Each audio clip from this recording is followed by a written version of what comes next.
Having okay. That was weird. Are we live? It You're just said it was live. having problems connecting to the internet. I was like, I've been on the internet all morning. The internet is fine. My modem is literally right here. Just straight brain cancer every day. All right, hold on. I gotta send out the alerts. Alert the troops. Hold on. Dropping the Torque Discord. Here we go. All right, cool. All right, good morning, everybody. Happy hump day. It's October 1st. I don't know where this year went. Do not know, Josh, where'd this year go? That's a great question. Like all of a sudden I looked up and it's October. That's basically how it happened. I feel like what's not talked about enough is I feel like corporate America makes time liquid or elusive or like it doesn't make sense. Like, I'm sure, I don't know, I'm sure you've maybe had this. Like, my wife's like, I'm like, hey, like, you told me this yesterday. She goes, that was 2 weeks ago. And I was like, what? Time's crazy. Time's crazy. It's even crazier that like today marks so at my job in Laravel. I know we'll get to it, but the reason why time has seemed to fly for me is we have launched 3 products in this year. You guys ship. I'm not a developer, but I feel like you guys are like moving. It is at a speed. Like it's nice to be able to like, oh, like this is like a 3rd launch. We got this. And then all of a sudden it's like, oh, we have like all of October and November. What are we going to do? What are we going to do with our life? We'll come up with more stuff. We'll come up with more stuff. I love it. Good morning, y'all. Welcome. It's good to see y'all. Please say hey. We'd love to hear from you. Again, like I tell people, I've done this show now for 5 years. It's crazy. And congrats. Yeah, thank you, which is nuts. It was 5 years in March. So we're coming up on 6 years.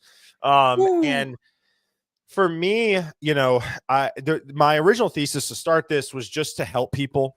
I think now what it's really turned into is in my perspective, a mini conference or a mini meetup, right? So like yesterday, for example, we had 250 comments on Mark Thompson's live yesterday, 250.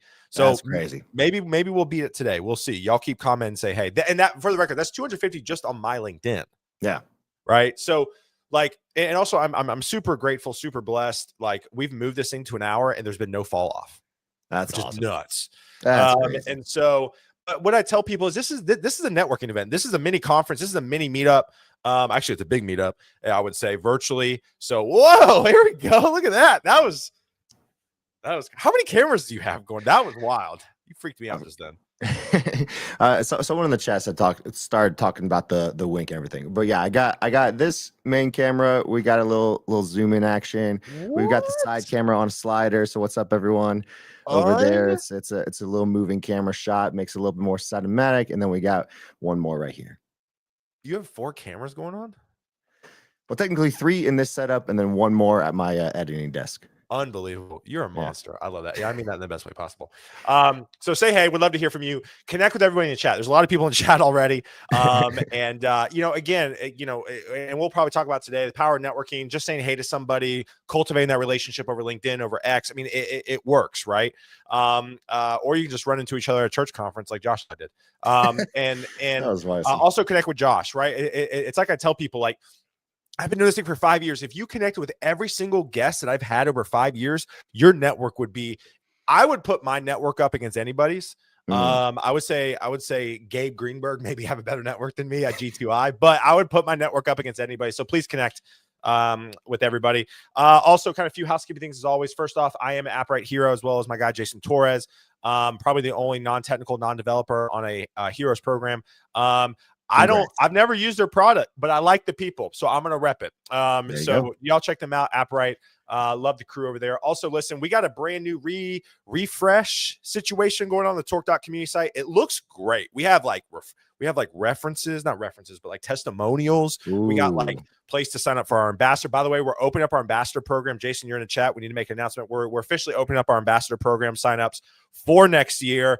And we're going to be very, very intentional with that this year. So go to Torque.community. We're also going to relaunch our second cohort of our mentor-mentee program. So check that out. That's on our Torque community site. So check all that stuff out. We'd love to have you. Also, listen, if you want to be notified when I go live with guests like Josh twice a week, text live this is my number. This is actually my number. It's not some AI thingamajigger. So text live to 615-235-5650. Would love to have you a part of that. And I just shoot out one text, just let you know when I'm going live. I won't spam you, I promise. All right, we got a lot of people in chat this morning. So again, please say hey. We'd love to hear from you. So Josh, let's give the people what they want. For those of the people who don't know you, which to be honest with you, a lot of people do. Who are you? What do you do? And we'll go from there. Yeah. Well, first off, sounds like you have like nothing going on. So you maybe should get on that and just start. I have doing a little bit more, going on. Yeah. Nothing. Zero. Yeah. Super excited to be here. I feel like I've observed you doing this like for the past like maybe 2 years now. I think way before I was at Laravel. But yeah, I am developer relations at Laravel. That's kind of like developer relations engineer at Laravel. That's kind of my full title. I don't want it to fit fully on the little thing down here. Yeah. But basically, in a nutshell, I like doing so many things that I eventually got hired by Laravel, the open source company for a PHP framework, but that also has a couple different paid products as well. And then I just make content as well as kind of like help with kind of engineering for marketing sites, stuff like that, as well as just being able to communicate with community as well. So I'm like 1/8 of what you all get to do. Yeah. I love it. Also, dad, father too, and then a third on the way. We're gonna be buddies. We're gonna be like in an elite club together. We're catching up with Aaron Francis. Yeah, we'll make the like the 3/4 Aaron Francis club kind of thing, where it's like, hey, we're on the way, but we're probably not going to get there because we're probably we're done. We're tapping out, you know. I mean, I thought we were done. Let's just say that. So there you go, you go. But yeah, I live in the great state of Arizona where it's starting to get nice and cool. So I'm appreciating that. It's so brown. It's so brown, but my wife and I went to Arizona like 2 years ago or something like that for like a wedding anniversary trip to a spa place. Everything was brown. The dirt was brown. The houses were brown. The sky was kind of brown. Everything was brown. Okay, but when the sun sets, the sky, the sun reflects off those mountains. The cactuses were green, which was crazy. There you go. See, it's always funny. The one thing that everyone freaks out about Arizona, because I've lived here pretty much my whole life. I went to school in Chicago, did a little bit of stuff in like Virginia, North Carolina, Atlanta, and then I went back to Colorado. Then I'm back to Arizona. Full swing of things. But one of the things that everyone kind of freaks out about is like, we don't have yards in Arizona. You don't have yards. You have patches of dirt. It's the craziest thing ever. We when you like buy a house or like when you're landscaping and you're like, hey, we should update our yard. It's, hey, which gravel should we put in our front yard? So I'm full serious. Which cactus should we use? Like which these you 3 plants that live in the desert? Cactuses and dirt. We should get the red dirt. That sounds great. Too, hi from Mozambique. Okay, you're just showing off. All right. That's crazy. Mauro, thank you for tuning in. Mozambique this morning. We are awesome. International. That's crazy. International. That's crazy. I love it. So I always ask guests to kind of fill out some topics they want to talk about. I don't have preset questions. I like to just, go with the flow. Yeah. But I do want to bring up kind of some 3 things that Josh, I can tell Josh is really organized. Most people don't do this. There's 3 things that Josh wanted to talk about today. Pretending to have the job you want. I'm really big on that right now. The balance of when to go above and beyond and why. Fantastic. And finding where your future employers hang out. All 3 are incredible. All 3 could probably be an hour, but I'm like listening back to those. I was like, wow, those are like really good topics. Yeah, these are great. I saw this. I was like, Josh on top of it. I love it. All right. So I'm really big right now on pretending to have the job you want, fake it till you make it, do the job before you get the job. Is that kind of in the same vein as what you meant here? Oh yeah, definitely. 100%. Talk about it. It's something that so for example, we'll take it all the way back to when I first started out. Real quick. Oh. I want to plug you and Will stuff. You want to plug you and Will's show? Because I love you boys to death. That's awesome. You guys, I do so apart from just having, and it looks like a couple of people are on my YouTube stream right now. So thank you so much for watching. But I do content on my YouTube channel, and then me and Will King, who some of you might know, some of you might not know. He was on the show around the Twitter a few weeks ago. Okay. Oh, there you go. I forgot. Yeah. We do a live show on Friday at 2:30 p.m. Eastern or 11:30 a.m. Pacific time. And it's just a fun show for us to just It's talk great. about like all things tech. We call it Riff and Refine. So basically we're just chatting Great about show. anything that The we design's might have. great. Love it. Yeah, that's all Will. I just come with the vibes and the a little bit this is all I Yeah. come with. Yeah. This is what I come with. Yeah. Yeah, but it's great and we'd love to have you there. It's a live show, so it's all streamed live. And so like you, the community, it's fun to have people chatting. That's Yes. what we like. Yes, absolutely. All right. Um So doing the job before you get the job, talk about that, talk about some initial thoughts, and then we'll riff and refine on that. there you go. I love it. Taking it back. Yeah, I've always been under the kind of guidance of, hey, I don't want to just do what I'm currently doing. This kind of flows into like that second category that Sure. I kind of like pushing.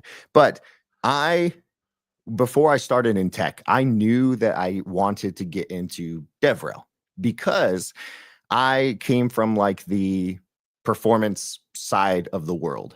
In the sense that I thought I was going to be on SNL. I trained for about 4 years to try to be on real? SNL. Yep. Chicago, I trained in Second City, and I was like, hey, I'm going to play this politics game of just knowing who I know and going to auditions and the waiting and being in musicals and then figuring out, okay, I eventually learned like, hey, if I'm ever going to start a family, I can't do this right now. Right. So I eventually went to tech, and there was a lot of people at the time, specifically Cassie Codes, Jason Langsdorff, who were starting this new role of DevRel. They're developer advocates. And most of them had similar backgrounds to me, where like they're in TV, film, stage, theater. And I was like, this would be so cool because it blends like the two things I really love, technology and learning new things, and then also being able to like teach, be on camera, podcasts, videos, whatever that might be, and be able to share it. Yep. And so every single job that I had, which was mostly customer support jobs, I eventually got into sales engineering, which is basically DevRel for enterprise. That's what I like to call it. I like that. And then there's a couple. That's pretty much it. Like support engineering jobs, customer support jobs.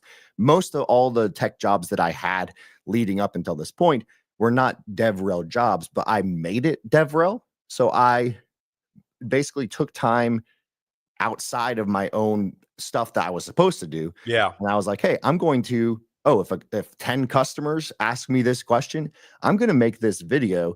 And then when they send that again, now all of my customer support team can be like, hey, Josh just made this video about how you can, and this isn't super technical stuff. This is like how you can, for example, if like we had like form building software, it was like how you can customize your forms. And so it was just like a how-to type video. Yep. But I eventually learned how to get better at making videos quickly. Yep. And then I learned how to get better at like actually providing the information most people want to have in those types of videos. Yep. And so every single job I had, I basically just pretended. I was like, hey, this company doesn't have DevRel. But if they did, what would that look like? Ooh. And I just started doing it. And so when I got let go in September of 2023, sorry. September 2023, I just had my second kid, and the company I was working at fired me. Nice. And great timing. Perfect timing. Perfect time. I was on paternity leave. I got called in, they're like, hey, you're fired. And I was like, okay, I don't want to do sales engineering again. I want to try DevRel. But, I knew so many people in DevRel at the time who were looking for jobs who were like years of experience, in my opinion, who were much better than I was. And so I was kind of faced with like this confrontation of, okay, I have been doing this for 4, 5, 6 years, just under a different name and probably under different pretenses.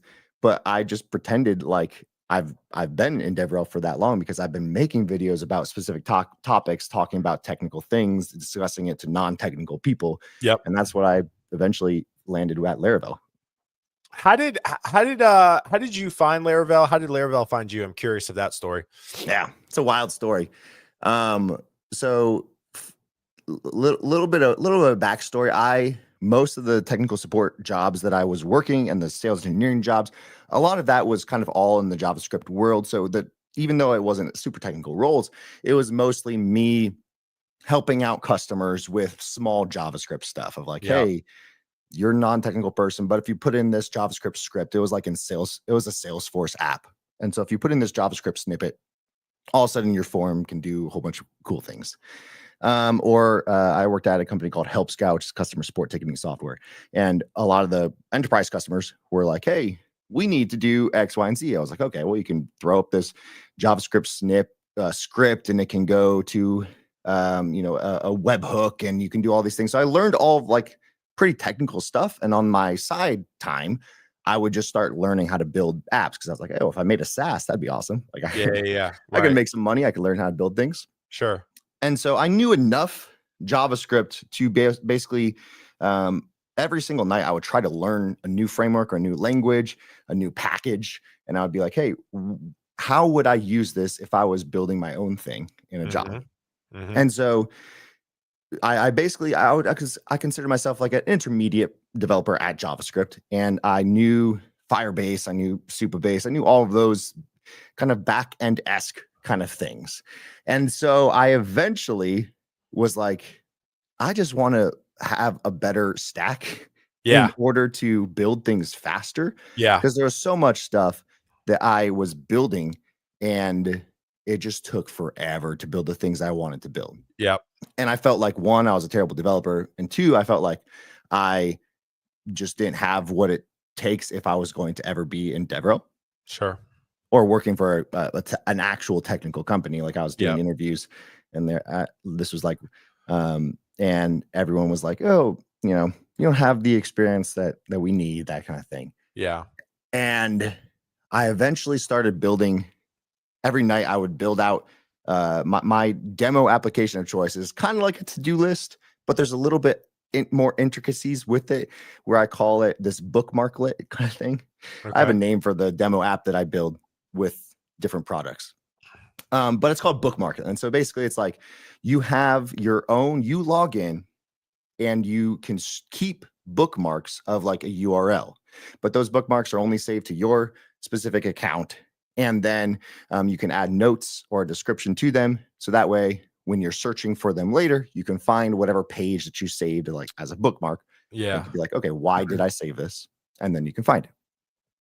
The reason why I had that application was like, it reaches every single aspect that you might want in a developer tool. Sure. Like, okay, authorization, authentication. You learn about like keeping things scoped to a specific user. You learn about validation rules, all this kind of stuff.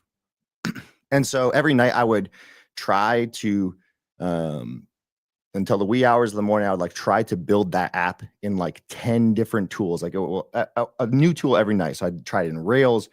I tried it in C#'s Blazor. I tried it in Elixir with Phoenix.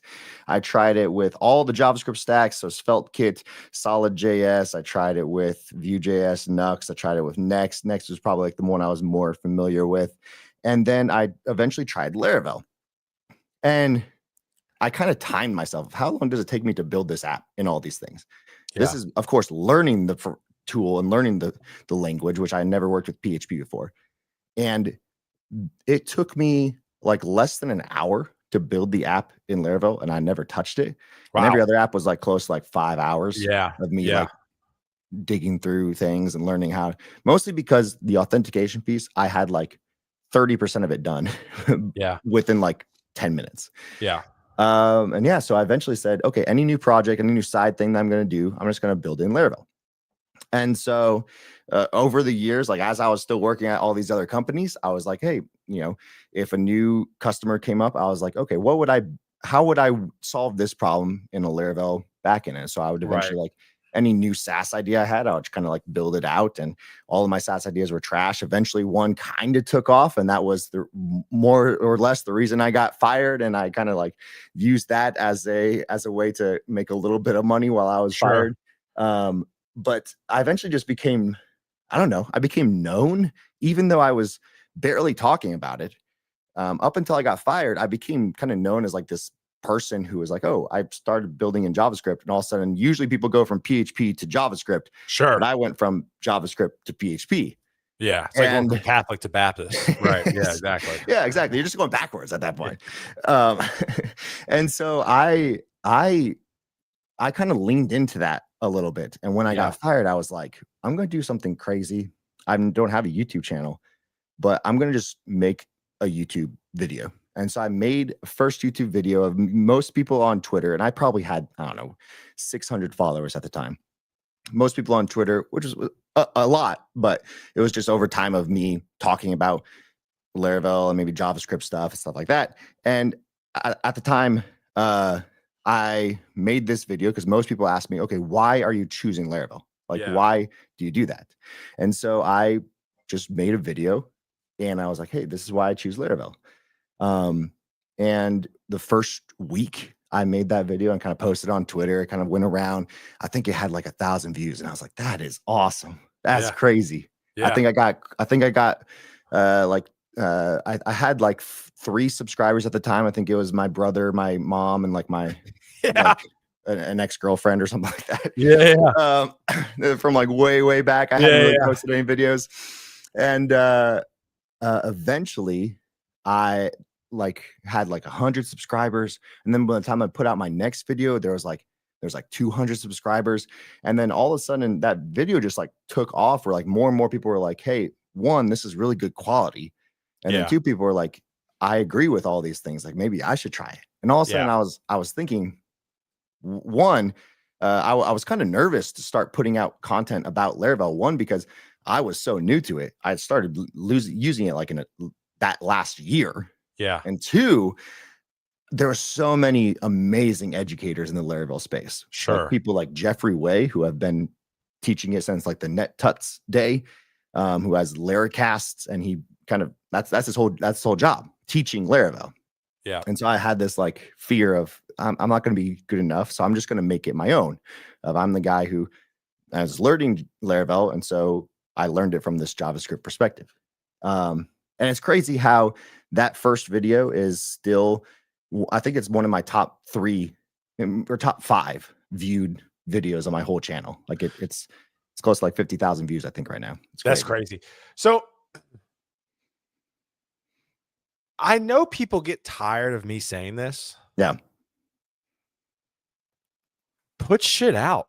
Like I don't, is it that simple? Like I mean, even Barrett Blake on here, who's in the chat right now, great interview. I would check it out. We talked more about Azure and .NET with him, but like he got his job because he just kind of like was putting stuff out and got to network with people and found a job. I mean, is it that simple? That's the crazy part, is it's definitely that simple. And I I feel like I had some success mostly because then I got hired by the Laravel company who eventually took on funding, and they're like, hey, we don't have any, we have 1 video guy. His name was Christoph. He was making amazing videos for the Laravel channel. And I eventually applied to Laravel in a support role. And I was like, if I just get to work with Laravel. Okay. All right. Talk about that real quick. Talk about let's that. do it. Why? Like, because I feel like listen, I don't mean to be mean here, but some of y'all are so daggum hard-headed. There's like, my first job has got to be a developer. I'm like, there are so many other. I'm keynoting an engineering conference as essentially a recruiter. You don't need to always get that first job as a developer. And I feel like you went that path or tried to go that path. Oh yeah. There was, so don't get me wrong. Like most of the jobs, especially in this time of, I was unemployed.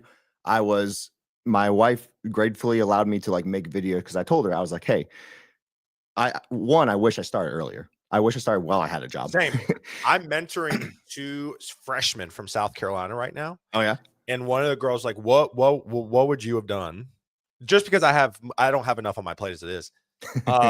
And she goes, what would you have done? I said, I would have started to create LinkedIn content as a freshman in college. Oh yeah. Easily. Can you imagine now? It's funny because I've been making videos for the jobs that I've had for probably like 8 years now, just a little, and they all sucked. But like Yeah, I was imagine if I was actually documenting the things I was learning way before Laravel. I can't imagine. Like, I'm glad I started when I did, sure. but I wish I had started way earlier. Yeah, And maybe absolutely. like when I started when I did, like it was like, oh, this guy looks like he's a professional video person because I had been doing it. So it's like that Yeah. overnight success feeling or whatever. But I don't know. I still wish I started earlier. Yeah, and even Leah, friend, fellow Laravel, or even as a web developer, my first role in tech was an email developer. Yeah, Oh yeah. I used to hire email developers back in the day. Yeah. So like I of course had worked in customer support. I had worked in support engineering. I had worked in sales engineering. And I remember putting out a video on Twitter. It was right when Jason Langsdorff and a bunch of other like people were kind of like putting more honest content about like, hey, here's what's going on in my head, why I feel like I have imposter syndrome, what's up with life. And I put out this video talking about like, I just don't know what to do because I have a family that need me to get a job. But I also know that I have big aspirations for what I want to do with my life, my career. Yeah. And I'm like, I don't know if I should just apply for a sales engineer job and I could make, probably more than I'm making right now, technically, Sure. because Sure. I was already doing it. I had experience as a senior sales engineer, as a founding solutions engineer, all those kind of things. And I was just like talking to people. I was like, hey, I don't know what to do. And so I eventually saw that Laravel was hiring and they were hiring for engineers and then customer support. And I was like, I'm not good enough to be an engineer. People have been Right. working Laravel for years. I just started last year. So there was a little bit of that imposter syndrome there. So I'm just going to apply for customer support. And in my mind, I was like, if I got this customer support role, I could say I worked for Laravel, like this thing that I've been talking about for like a Yeah. year. Yeah. And I applied, and Taylor Otwell DM'd me. And he Which shout said, out Taylor again. We talked about him backstage. I've had the opportunity to meet Taylor at LaraCon and then obviously at React Miami. He, Hank, and Aaron crashed the Torque meetup we had in the hotel. I feel like he's very aware. He probably is watching. He probably tuned in briefly. Taylor, if you're watching, hey, he's very aware of people building with Laravel. I've heard Taylor's a bunch of people go, he reached out to me, he DM'd me. Like, I feel like he's great at that, which you should be as a founder. Yeah. Yeah. And so he DM'd me, and like, I was at the time in like final stages of interviews with DevRel jobs, in the sense of like, I was like, oh, I get to, like, people are offering me jobs to do DevRel for them. And I was like, this is crazy. And then all of a sudden Taylor DM'd me and he's like, hey, I saw that you wanted to be like customer support. That's awesome. Like, I love what you're doing. What would you think about like coming and doing like half customer support and half DevRel? And all of a sudden, like, my mind like exploded. That's like, it's one of the things of like, where do I sign? yeah, exactly. I told my wife, she's like, are you sure this wasn't like a scam, Taylor Otwell? Like, it wasn't like a different account. And eventually I was like, okay, even if that never like turns into full-time DevRel, which it has now, which Surprise. is awesome. It's like, I get to be around the people that I want to do, and I get to be in the community that I want to do it in. Yeah. Well, I think too, I tweeted this the other day. It's crazy. I tweeted it, but then I saw some because my Twitter's all over the place. A lot of marketing, just traditional like direct to consumer marketing. Like, building a brand is simple. It's posting the same thing over and over again and being known for it. Yeah. And when you become known for it, prime example, somebody mentioned it way earlier in the comments. It's long gone now at this point. You're a big Taco Bell fanatic. I love Taco Bell. I love Taco Bell. My lower intestines do not. So like, but like, you post about it consistently enough that like every time I go to Taco Bell, which is not much, by the way, I think of you, not in a weird way, right? That's awesome.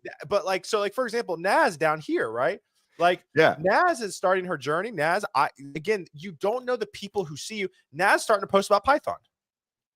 I love it. Guess what? In my mind, guess what I know Naz as? A Python developer. Yeah. You can just be known for something. You could post about, like, I did the marketing Instagram post I saw. I was like, you could post about steak and whiskey forever. Yeah. and people, you start to notice a steak and whiskey guy. We have a dear friend. He doesn't do it anymore. I keep telling him he needs to. He like wins like local craft cocktail competitions. Ooh. And he's like a project manager at Deloitte. Yeah. And like, but like his thing is like craft cocktails. Like, man, like you could do a lot with this here because so many people love whiskey and bourbon. Yeah. Just start. And you can be known for that no matter how senior or how junior you are. And the funny thing is, like the two things that I'm known for, the JavaScript to Laravel and Taco Bell, like most of them just started because I was like, well, almost like as a joke in a lot of ways, because the JavaScript to Laravel one was like, hey, a lot of people are usually, you see the light of day and then you move to JavaScript, and so it's like this, you're doing backwards, you're doing things backwards, and so you're moving from JavaScript to Laravel, and that kind of became like known as a joke. And the Taco Bell one, it started as a meme. I love Taco Bell. I'm not saying that this is like all fake. It started as a meme though, because when the WordPress drama was going around, Matt Wollenberg, the CEO of WordPress, he put out this tweet about like, hey, here's all of my like financial contributions, or it was like donations in the last year. These are all the donations. So it was like big money, thousands of dollars. Yeah. And so I put out this tweet that it was like, here's how much I've spent. Because I had talked about Taco Bell a little bit about how I liked it, but not too much. And I put out this tweet of like, here's my budget. Here's how much I spent at Taco Bell over the last year. And it was absurd numbers of like thousands of dollars a month. And like halfway true.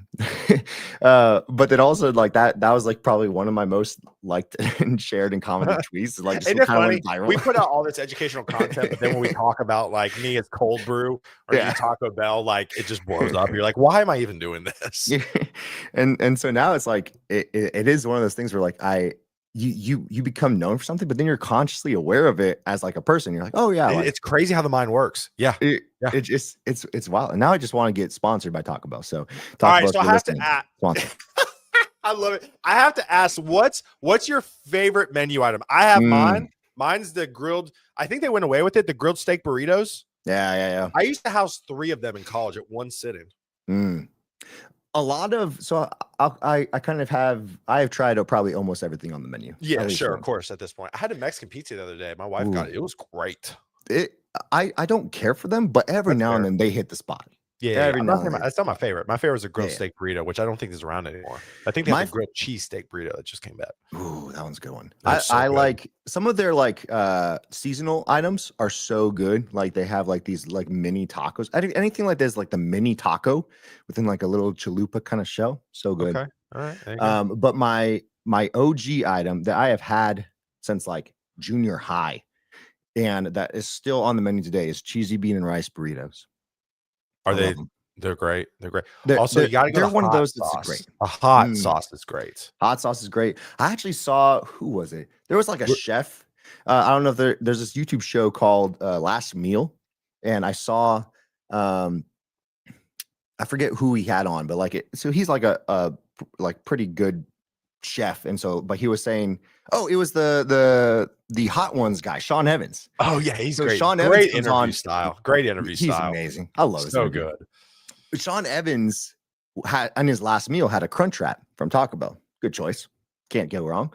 But he said that the hot sauce from Taco Bell is underrated and is probably one of his favorite hot sauces. Oh, I agree. I have a bottle in my fridge right now. Me too. And mild. Yeah, it's so good. We've completely derailed. All right, back to professional things. But again, so my hot take with community is actually the more non-technical stuff you can talk about, the greater you're stronger the community is going to be. Yeah. Now that does not resonate well with upper leadership. Ooh, okay, yeah. Right. I mean, you can't go in these meetings and be like, hey, our community is going to be built off Cold Brew and Taco Bell. Right. But go ahead. I was just thinking it's funny. Because I think I'm grateful that I work at Laravel for so many reasons. But I think Taylor, if you're watching, he's grateful. But no, it's not even a but. Okay. But I guess it is. And I love that Laravel also leans into this, not just from a marketing standpoint, but people are known for so many things. Taylor Otwell is known for drinking a lot of Coke Zero. Oh, is that his thing? I've never seen that. I know he's got a Lamborghini. I obviously got that part. That too. And I guess that's a good point too. Like orange Lamborghinis and Coke Zeros, and all of a sudden, like that has now become one of the I don't know, the picture of Laravel in a lot of ways to internal stuff where it's like, oh, they had a hackathon just now for the new Forge just launched, and there was pictures going through What Slack was of the like Forge? Was that y'all's AI thing? Forge is the OG Laravel product, being able to Oh, basically provision servers to okay. be able to I don't know what host that means. Laravel. And Sounds so cool though. Yeah. it relaunched with this thing called Laravel VPS, which makes you provision a server in like 10 seconds and then be able to Yeah, and host a listen, site. Laravel's not paying me to say this, but they can if they want. I would highly recommend attending LaraCon. I will say this with LaraCon. All right. Been to a lot of tech conferences. I would say the most ideal setup for a tech conference. Mm. Location, stage, light. I mean, I walked in and I was like, oh my God. I literally verbally was like, holy cow. It was And amazing. great people. We felt welcome. The Torque Boys felt welcome. I mean, it's just shout out. I mean, listen, if you are anyway, even if you're not in the Laravel ecosystem, like, cause I'm not a coder, but you want to go network with really cool people and learn about some tech, highly recommend LaraCon. Yeah. Highly recommend it. And again, I'm not being paid for it. Just I just love you guys a lot. All right, let's get back to some practical tactical stuff as we kind of wrap up the last 30 minutes or so. Let's do it. The balance of when to go above and beyond and why. Do you want to unpack that? 'Cause I'm Mm. curious where your head's at with that. Yeah, it's this the when I wrote that, the thing I was thinking about is there's this kind of twofold aspect of when you have a job, and this is like, and this could be the job, your dream job, like I currently have right now, or the job that you have, and you're like, I am working towards this next thing, this next career. Yeah. Usually, people are like, I don't owe anything to my company, which I think is true in a lot of ways. Sure. I don't owe anything to my company because, like, if they don't really care about me, like a company is not your family. Like, I agree with all those premises because I worked at a company that I did above and beyond things, and they fired me, and that's just life. That's just how That's it life. goes. Yeah. But I think there are times, and probably more often than not, that most people don't take advantage of, that you should work more than you, or do things that you are not paid to do. And what I mean by that is, I don't think I would have the job I have right now if I didn't do all the things that I did that I wasn't paid for at my last 5 jobs. Yeah. Because I would, let's say, like all the video stuff that I did, I learned. I was like, it wasn't like I was getting paid by my job to go get cameras and then make these videos. I'm more in my free time outside of my job, like on nights and weekends. I was like, hey, I made this video, and then I would take it to my job. I made this video. Could we like put this, or like have our sales team use this, or like put this on the support documentation? Could we use that? And all of a sudden they're like, yeah, we can do that. Yeah. And but there, most of them were like, but you're not, this isn't part of your job description. Like, this is not something you're doing. I'd be like, no, I'll do it on my own time, on my free time. And so I think there is benefit to having this balance of every time you are in a job, the things that are going to get people to take notice usually are the things that you have to do that aren't in your job description. And usually that means you have to do it during non-job hours. Yeah. So this is really interesting you bring this up, because Mark Thompson and I got on a rant yesterday about, I listened to a little bit of that. Say what? I listened to a little bit of that. I love Mark. Yeah, he's great. But we talked about essentially that, I mean, you really like, if you want to go for it, you got to go for it. And you sometimes have to know when to push. And I always compare it. I know this is not a very applicable analogy, that a lot of people did not grow up sailing like I did. But sailing, the whole premise around sailing, for those of you who haven't sailed before, is you have to get to a place. Okay. And you can't get there directly. You can't sail into the wind. You Yeah. have to tack, which is turning in sailing terms, back and forth up the lake to get to where you want to go. Okay. And to get there, I raced competitively for a bit. I was not the person called the tactician. The tactician's the one that kind of monitors where the wind's going. You have to watch where the wind's going. Interesting. Okay. Not where the wind's been, but where the wind is going. Ooh. I raced in a large national regatta. It was 38 boats. We placed pretty much dead last the entire time. We were like the B boat. We were not good. But our tactician on the last day of the last race saw where the wind is going, where the wind was going. We made a tactical decision and went that way, and we ended up in 10th place out of 38 boats. Wow. And so it's like that for your career, where you have to see where the wind's going or where it's going to potentially go, and then shoot your shot. Yeah.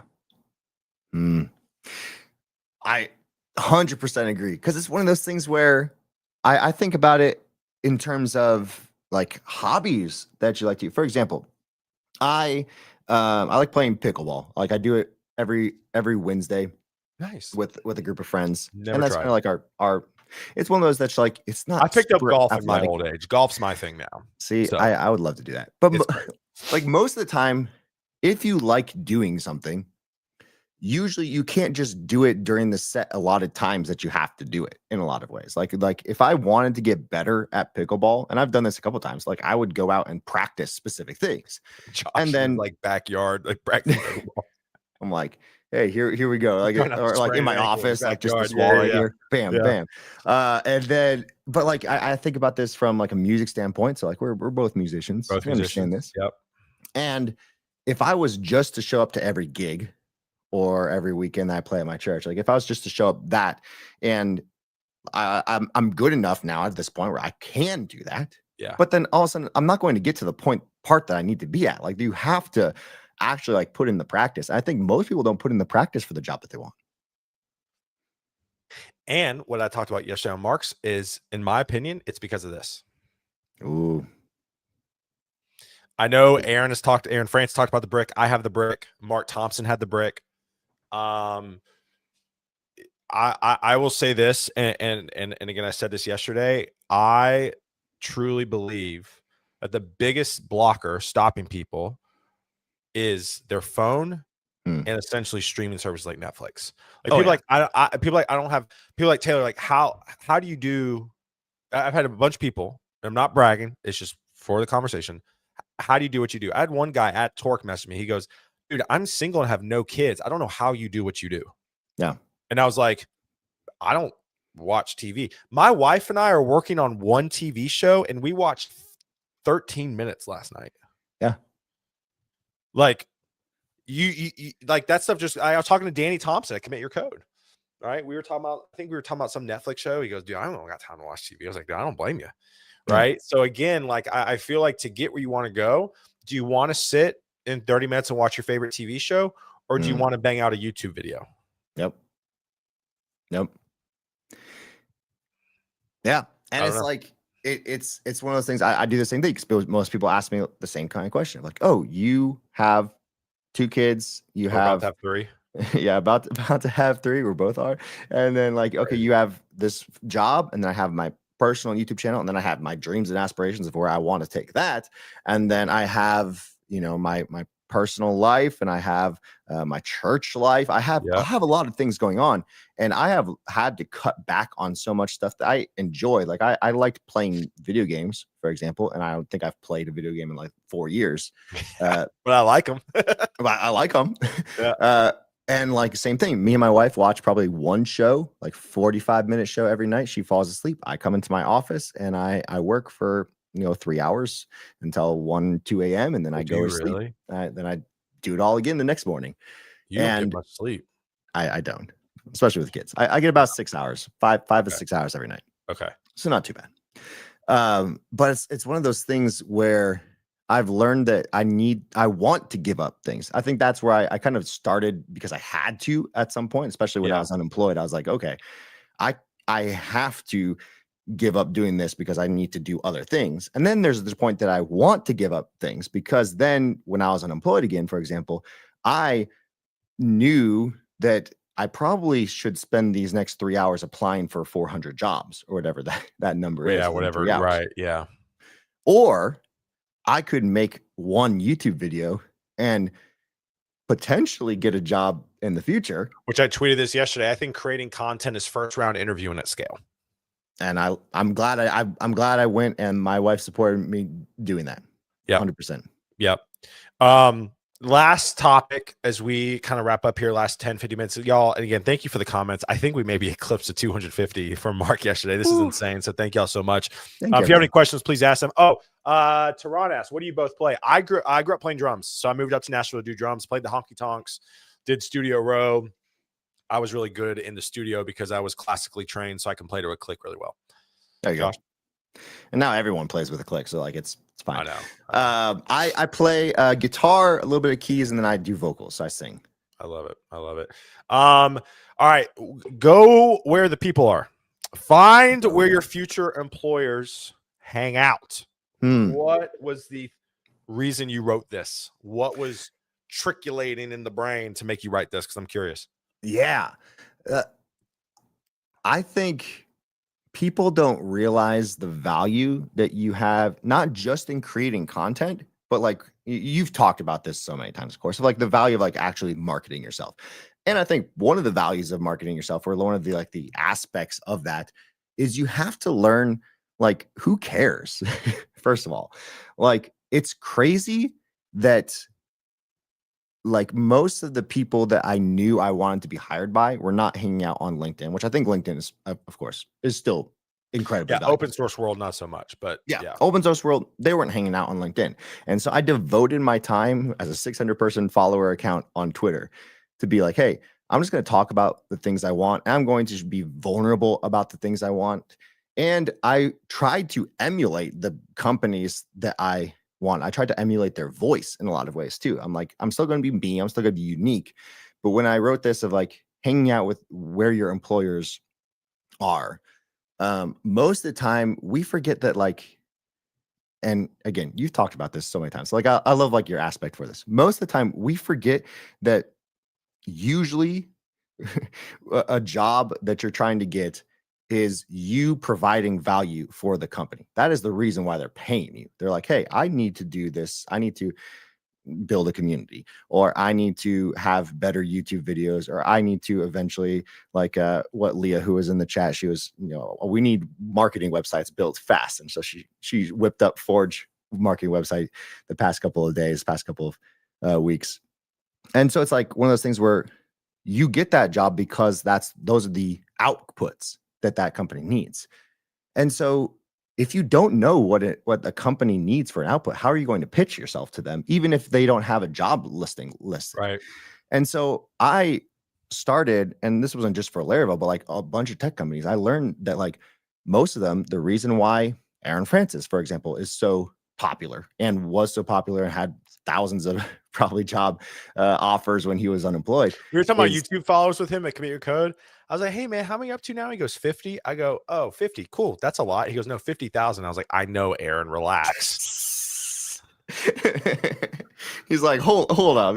I know you can hear him talk too, and the way he talks. I was like, 50. That's a lot, Aaron.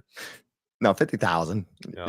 But it's like I quickly learned that I think if my differential is not just me loving Taco Bell and like not just me being JS Laravel, my differential, I wanted it to be I create good content, high quality content, meaningful. I use the word meaningful a lot in my verbiage. Like meaningful content. Yeah, and that was what I learned. Like a lot of companies were after. They wanted to not look like every other company, and so what could I do to not look like every other company?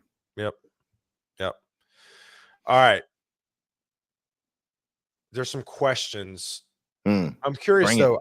Hold on. I want to finish out this thought. Go to where people are. You're talking about virtual. What about in person? Ooh, that's good. That's something I didn't do well, mostly because I was in a point in my mostly because I was in a point in my life where like I couldn't. Thankfully, like I love this past year. I got to go to so many conferences. My wife hated it a little bit more than I did. Yeah, same. But like I that was something that I live in Phoenix, and there's not too much tech stuff in Phoenix. Sure. There should be more. So if you're watching and you're out there, you want to do something in Phoenix, let me know. But I think like of course, it's always who you know, and you're never going to know someone better than hanging out with them in person. I think Yep. these few things that I did well in this area, that I didn't go to conferences, but I met people like Joe Previtt, who used to go by Love JS Joe. Joe. Love Joe. Fantastic individual. Love him. He lives in Arizona. And so we had known each other for so long. And I eventually got to meet him for the first time, even though we live like so close together. But that one time kind of carries us, I guess, like for our like friendship and like professional relationship kind of thing in a lot of ways. And yeah, I think most people forget the value that they have within their in-person friend group, even if it's not directly related to the jobs that they want. Yep. Agreed. All right, we're getting to some questions and then we'll rapid fire. Then we will wrap it up. Heavy hitting questions today. Sebastian, Josh, what's your favorite paddle? The current favorite, that's a good question. I don't even know. So like, The one that actually hits the ball is Josh's favorite. I actually don't know what my paddle is. So like, I'll have to look it up on. Okay. Let me look it up on Amazon. But that question fell flat. The funny thing is, I'm one of those people that as soon as I like get into a new hobby, I go all in. So I did literally played pickleball one time with like a cheap Amazon paddle, or someone like let me borrow their paddle. And then I was like, I really like this. I like that it like gets me moving a little bit. And like usually my exercise routine is just weightlifting. So I'm like, I like a little bit of cardio. And so I researched for like hours on Reddit, YouTube, like looking at all the pickleball paddles. And I bought a pickleball paddle like before I played the second time. I had already bought like I think a pretty expensive paddle. Golf, I have a very like addictive personality, people would call it, and like I'm trying to let golf not be that for me because A, my bank account can't afford it, but also B, I'm trying to like let golf like just be super fun. There you go. And like not stressful. But yeah, I'm that way too. Researching, like there's already a few clubs I want to get, but I love the research aspect of a new hobby. That's my favorite part. But it's a Vatic Pro V7 carbon fiber paddle. Vatic Pro V7. I don't know what that is, baby. That sounds fancy. I bet you hit that ball real good. It's got the spin. I used to play like a lot of ping pong. So like I played. I miss the days in the office. I used to play ping pong all the time at Vaco. We had a ping pong table, man. I used to play all the time. This is a good question by Trey. What is more enjoyable for you, video content or text, like written content? Yeah, this is both from a consumption and a creation standpoint. I love video content. I watch so much YouTube. I do too, man. I just consume the level of that's out of YouTube. And most of it's like not even like stuff that I usually create too. Yeah. But I am in the same camp as Aaron Francis says this as well, as like, if you can put a face to it, usually it's better. And so I even started doing this. I suck at writing. I wanted to get better and I just couldn't find the time. So in the past 30 days, I did every single morning I talked into a microphone for 8 to 10 minutes as like an audio journal, and I made it like a podcast. That's great. And so I basically thought of that as like, what if I could write a blog post every day for 30 days? But I can't write very well. So I just talked. And now I'm going to turn them into blog posts. But yeah, so video content, and my brain thinks better when I'm talking than if I'm writing. Same. Interesting question, Josh. Honest question: is imposter syndrome a naughty word? I don't. Honest question. I think it's naughty in the sense of when you're thinking about imposter syndrome, when you're thinking about what you want to do, usually you're selling yourself short or you're over complicating what you're trying to do. Yeah. And so I think that's when it like can become naughty. It's like, oh, like I'm just gonna chalk it off as that. It's like, I would say my hot take is, if you're not, based off my career and when I started experiencing imposter syndrome, I would say if you are experiencing imposter syndrome, you're exactly where you need to be, because that means you're pushing yourself. If you are not feeling imposter syndrome, then you're not pushing hard enough. Yep. In the that is my hot take on this Wednesday morning, October 1st. In the faith and spiritual world, most people would say, like, if you're not questioning like what you actually believe, then you're probably like you're in the right place. Amen. Absolutely. That'll preach. give my third kidney for 20 followers. And then Barrett goes, I'd give my left toe. We got a lot of people wanting to give up limbs for followers. But hey, I will tell you this, though. Follower count, because of TikTok, the TikTokification of social media, this is a whole nother conversation around social media. Follower count does not matter. Oh, yeah.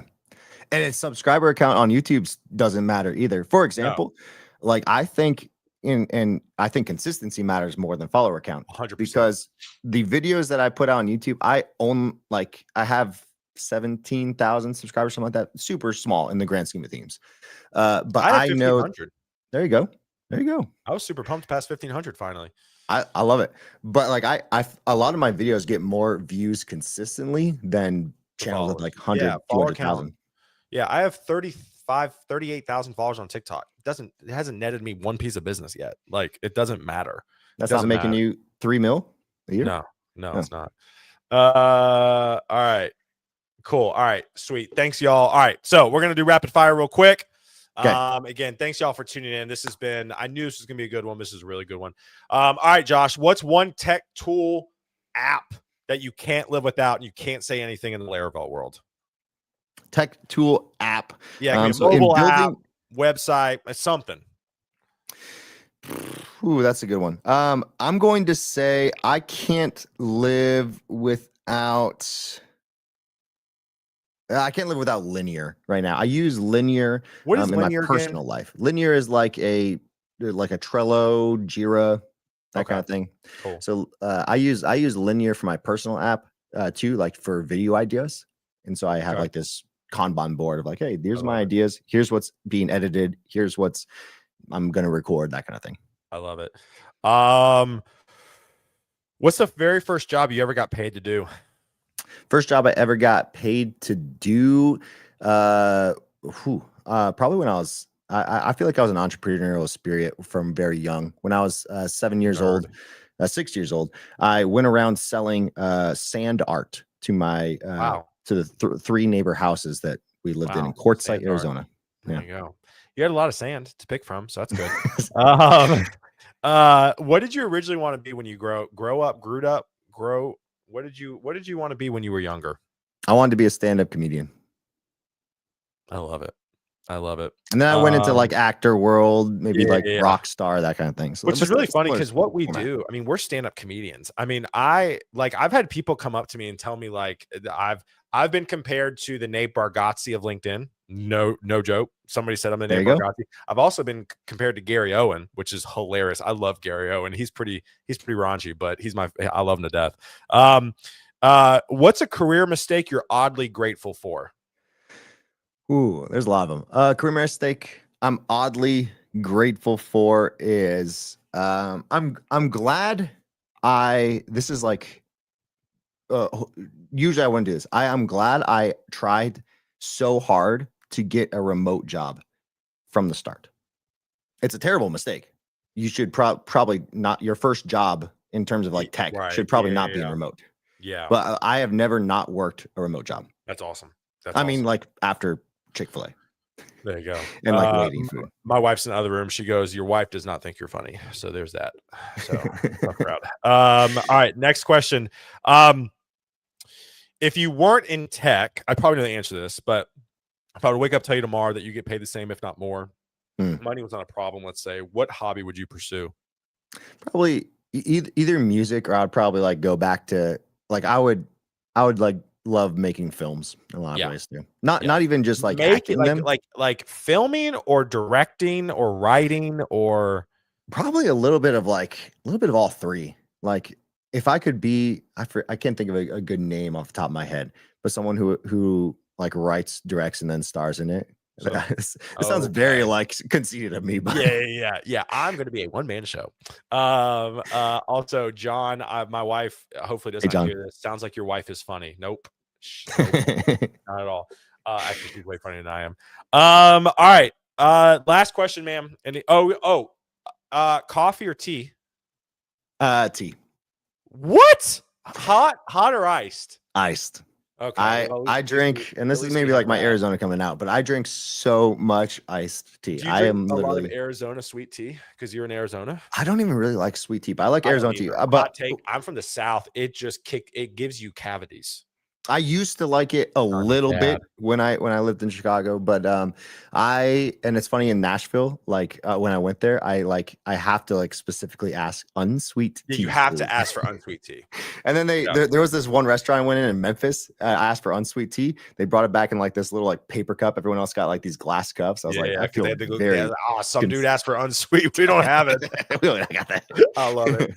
Well, at least we have the ice bev in common. All right, last question. It's called again. Thanks y'all for tuning in. Appreciate it. Go follow Josh. Go check what he's doing at Laravel. Show's called Guidance Counselor 2.0 because you had guidance counselors in middle school, high school, and college, but now as adults, we don't necessarily have them. Give career advice. If you go back in time and tell young Josh something career advice wise, what would it be?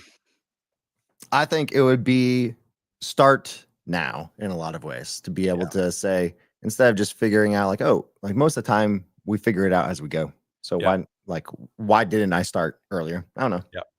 I love it. I love it. All right, y'all. Y'all have a good one. Last show of the week. Appreciate you. Next week, we'll be back next Tuesday. And can't wait for it. Dear friend Alex Burke, he's actually in the Torque Discord. He went to Clemson. I'm gonna have to forgive him for that. But he had a lot of thoughts around hiring, what he looks for. He's a lead at a company, so super excited for that conversation next Tuesday. But y'all have a good week. Josh, stay on so I can say bye to you backstage. Y'all have a good one. Take it easy. Peace.